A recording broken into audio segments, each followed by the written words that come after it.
Of course, thanks for explaining that. Now, let's talk about what else is there that you find significant or important in this release that not only your users or customer, but you yourself are very excited about. So I'm really excited with the way we've been approaching multi-cloud and hybrid cloud. So we've had capabilities to integrate and wrap things like Terraform and Ansible for a long time, but in this release and starting in the last release, we've added these concepts called resource brokers and clusters. And what those are able to do is they are the interface points for teams that are actually doing the real work. So instead of having to worry about a machine, which is not a construct that most people want to deal with, our users are actually able to start working at a cluster level. And they have an API for clusters where they can drive operations for a whole cluster of machines or add systems, right, to add machines to a cluster, remove machines from a cluster, create a workflow that is specific to the cluster, even if the cluster is empty. And this was the thing that really blew my mind on how we've approached this problem from a tech perspective. When people are dealing with clusters, usually clusters don't exist until there's machines in it. With Digital Rebar 4.9, the cluster can exist with a lifecycle completely outside of whether it has resources or not.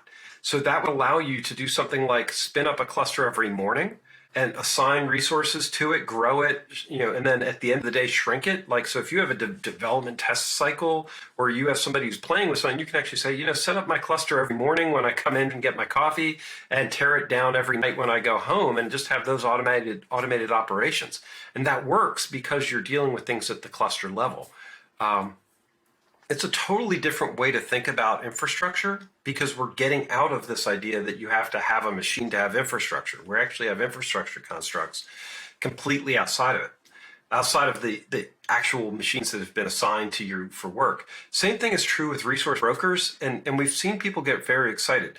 A resource broker is an interface back to a cloud system, but the way we design them, it's not like there's a generic Amazon or a Linode resource broker. You can have resource brokers that are team specific or individual specific or function or region specific, even though they're doing something similar. And that would mean that instead of having to funnel everybody, and this is about scale, instead of having to funnel everybody through the same resource brokers or the same choke points, you could actually say, I have a team that needs to use Amazon or Linode or Google.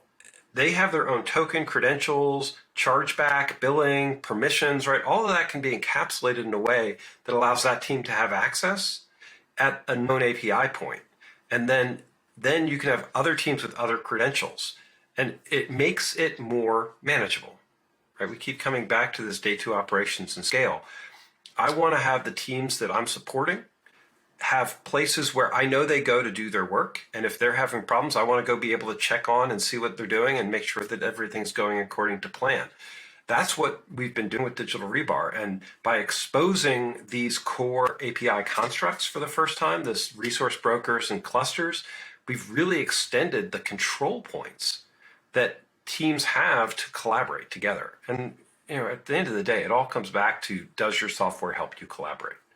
And that's what we work on. Rob, thank you so much for once again taking time out today and talk about this upcoming release. And as usual, I'd love to have you back on the show. Thank you. Well, thank you. It's a pleasure.